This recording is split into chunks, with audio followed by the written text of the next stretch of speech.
ਲੋ ਜੀ ਦੋਸਤੋ, ਬਨਾਰਸ ਸ਼ਹਿਰ ਦੇ ਵਿੱਚ ਪਹੁੰਚ ਚੁੱਕੇ ਹਾਂ ਵਿਸ਼ਵਨਾਥ ਮੰਦਿਰ। ਅਤੇ ਇਸ ਤੋਂ ਬਾਅਦ ਜਿਹੜਾ ਹੈਗਾ ਗੰਗਾ ਦਾ ਜਿਹੜਾ ਘਾਟ ਹੈ ਉਧਰ ਇਸ ਪਾਸੇ ਨੂੰ ਅਸੀਂ ਜਾਣਾ। ਇਸ ਚੌਕ ਦੇ ਵਿੱਚ ਖੜੇ ਆ, ਤੁਹਾਨੂੰ ਦਿਖਾਉਂਦੇ ਆ। ਇੱਥੇ ਆ ਠੰਡਾਈ ਮਿਲਦੀ ਹੈ ਪਰ ਲੁੱਟਦੇ ਪੂਰਾ 70 रुपए का गिलास।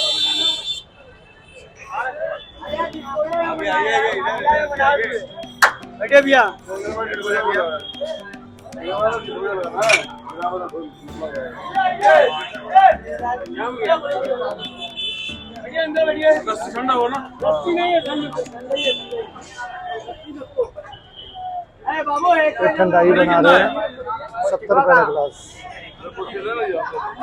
ये रेट है देखो।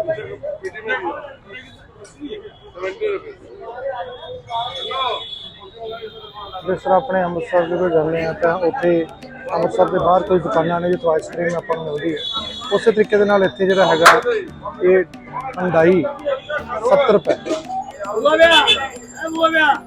बनारस शहर जिन्हों आपां ठग्गां दा शहर कहंदे सी, उस शहर दे विच घूम रहे हैं। जिस तरीके दे नाल अमृतसर दरबार साहब दे तुसीं देखो बाहरली लुक है, उस तरीके नाल इन्होंने दुकानों की डिजाइनिंग जिहड़ी है वो बनारस शहर दे विच कीती हुई है। पूरी भीड़ है, देखो तुसीं बाजार जिहड़ा हैगा चहल पहल, पूरा बाजार भरिया होया। इस तो अगे तुहानूं दिखाने आ कि अगे जिहड़ा जाके गंगा घाट के उपर करते हैं। अच्छा, जिवें दोस्तों अपने गिद्दड़ सिंगी हुंदी है, तो उस तरीके दे नाल तुसीं देखो जादू टूना घर में रखते हैं। ये चीज़ इन्होंने जैसे कहा है, एक गिद्दड़ सिंगी है बनारस की गिद्दड़ सिंगी। तुसीं देखो एक काशी विश्वनाथ मंदिर का गेट है। इस तो अगे अंदर जिहड़ा हैगा अंदर जा रहे बिल्कुल जिवें रौनक अपने दरबार साहब होंदियां उस तरीके के नाल रौनक जिहड़ियां इत्थे। हाँ दोस्तों, ये जिहड़ा हैगा बनारस का बृहस्पति मंदिर, देवगुरु बृहस्पति भगवान मंदिर, ये पुरातन मंदिर है। तुसीं देख सकते हो बड़िया खूबसूरत बिल्डिंग है जिन्हां दे अज आपां दर्शन कर रहे हैं। पुरातन समय बनिया हुई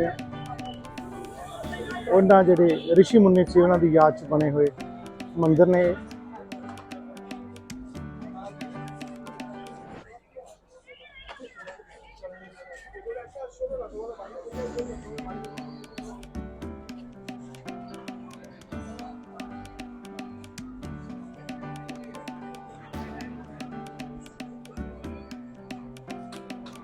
ये गंगा घाट है जो मेन यहाँ का गंगा का एरिया है।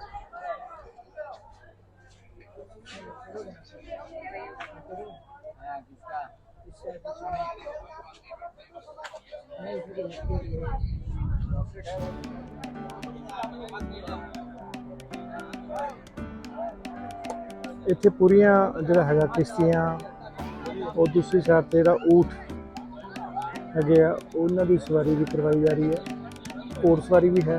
तो दूसरी साइड पर रतीला एरिया, बहुत किश्तियाँ इतों निकल रही हैं, बहुत भीड़ है।